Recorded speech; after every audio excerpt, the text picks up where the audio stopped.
Sir, स्वतंत्रता दिवस के मौके पर आप क्या कहना चाहेंगे?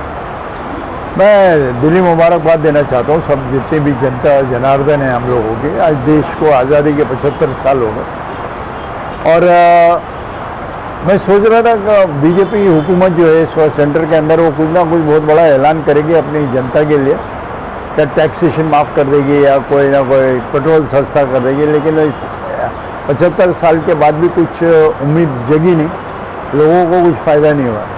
फिर भी अभी है तो देश तो आज़ाद हुआ है और उम्मीद करता हूँ कि भैया सब आज़ादी मनाएं, हंसे बोले खाएं पिएं। और एक बार दिली मुबारकबाद सबको, जितने भी देशवासी हैं उनको सबको दिली मुबारकबाद है। कल रात से बारिश हो रही है जी, लेकिन इस बारिश में भी हमारा मुमरा शहर है जी, जो मुस्लिम बहुल इलाका है, जी, यहाँ पर बड़े जोशो खरोश से फ्लैग होस्टिंग हुई, झंडा वंदन किया गया, जो भी प्रोग्राम करने थे किए, बड़ी वफादारी निभाते हैं 75 सालों से मुसलमान। लेकिन कुछ लोग ऐसे पैदा हो गए जो कह रहे हैं कि इसको हिंदुस्तान से निकाल दो, इनके साथ व्यापार ख़त्म कर दो, ये काटे जाएंगे, फला चीज़ चिल्लाएंगे। ऐसे लोगों को क्या कहेंगे आप कि ये अगस्त का महीना शुरुआत होते ही कुछ इस तरह की हरकतें शुरू हो गई, क्या कहें? मैं देखिए, मैं आपको एक बात बताऊं, देश के अंदर ऐसे लोग पैदा हो गए हैं जो वो चाहते नहीं कि 6 न मन रहे, वो फिरका परस्त लोग हैं और ओपनली हैं वो लोग। आरएसएस में है, बजरंग दल में है, बीजेपी में है। ये इन लोगों का हमेशा एम ही रहा है, क्या एक मुसलमान की बात नहीं है। आज ओबीसी है, बैकवर्ड है, शेड्यूल कास्ट है, मुसलमान है, आज किसको चैन से रहने देने का नहीं।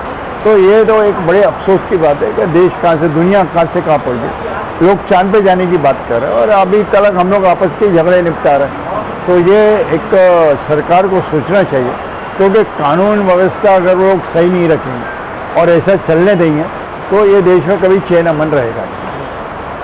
देश की आज़ादी में कांग्रेस के लीडर्स का बड़ा योगदान है, नहीं तो कांग्रेस से जुड़े हुए। नहीं, मैं आपको एक बात बताऊं, देश की आज़ादी में कांग्रेस ही कांग्रेस थी। अगर आप देखें, अब 75 साल कैलकुलेट करें तो मोदी को देख लें, लाल कृष्ण आडवाणी को देखें, अटल बिहारी वाजपेयी को देखें, इन सबको अगर आप देखें, जो इनका फाउंडेशन है, उनकी उम्रें उस टाइम कितनी थी? 18-18, 20-20 साल की थी। उन्होंने आज़ादी में लड़ाई लड़ी नहीं। ये तो कांग्रेस थी, मौलाना आज़ाद थे, जवाहरलाल नेहरू थे, दीगर बड़े बड़े चंद्र बोस थे। इन लोगों ने लड़ाइयाँ लड़ी हैं और 125 साल हो गए, यानी 50 साल से कांग्रेस सब लड़ती हुई आ रही देश के अंदर आज़ादी के लिए। और ये तो सब जवान थे। अब तो उस टाइम बीजेपी ये तो थी नहीं अंग्रेज़ों के ज़माने में, लेकिन ऐसा सुनाई में आता है कि अंग्रेज़ों के टुकटू थे और इन्होंने कभी देश की आज़ादी के लिए लड़ाई लड़ी नहीं। तो हम लोगों का एक फाउंडेशन, कांग्रेस का एक फाउंडेशन, कांग्रेस का फाउंडेशन के बाद लोग बताते 70 साल में क्या किया, क्या नहीं किया। अरे देश की आज़ादी लड़ने के बाद था क्या? कुछ नहीं था। 4 टैंक थी, 1 एरोप्लेन था और 20,000 फौज थी पूरे देश के अंदर। सुई तक नहीं बनती थी। हाँ, नहीं बनती थी। अब 75 साल के अंदर क्या हुआ?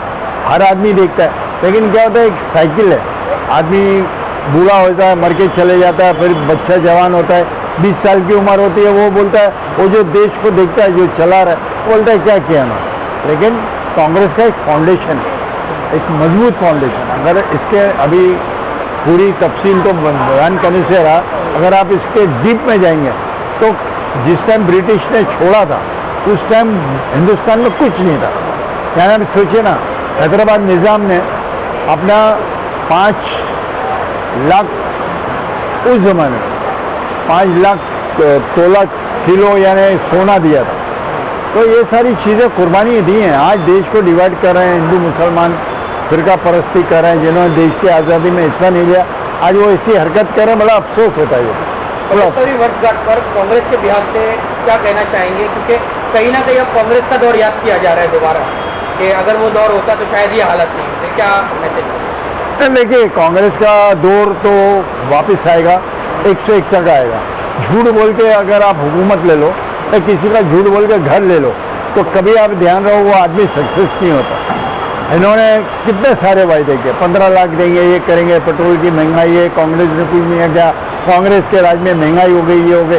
आज सब कुछ डबल हो गया, आज सब डबल हो गया। आज कोई मुंह खोले तो अंदर चले जाओ, जेल में डाल देते, ये करते। तो ये सारी चीज़ें जो है आने वाले दिनों में जनता इनको माफ़ नहीं करेगी और जनता जो है वो बराबर हिसाब लेगी और कांग्रेस को मतदान करके और राहुल गांधी को प्राइम मिनिस्टर बनाएगी, ये हम लोग सब उम्मीद करते हैं। आखिर में जिस देश में हम रहते हैं उसके लिए तो दुआएं निकलती है, यहाँ का नमक खाया, यहाँ की फिजाओं में सांस ली है, दुआएं निकलती है दिल से। तो नईम नज़ीर खान की क्या दुआएं अपने देश के लिए? तो देखिए, मैं तो एक बात बताता हूँ, हमारे इस्लाम ने एक चीज़ सिखाई है, हमारे मज़हब ने एक चीज़ सिखाया, हमारे हदीसों में कि जिस मुल्क में आप पैदा हुए हो उस मुल्क के आप वफादार रहो और उस मुल्क से गद्दारी मत।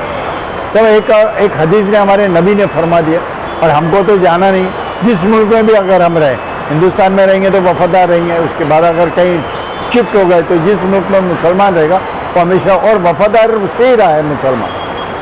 मुसलमान बेवफा हुआ ही नहीं है कभी, लेकिन आप किसी को मजबूर मत करो कि वो बेवफा हो जाए। मैं फिर एक दफ़ा आप सबको दिली मुबारकबाद देता हूँ और आप कबूल फरमाएं और हमको भी याद रखें, हम भी दुआ।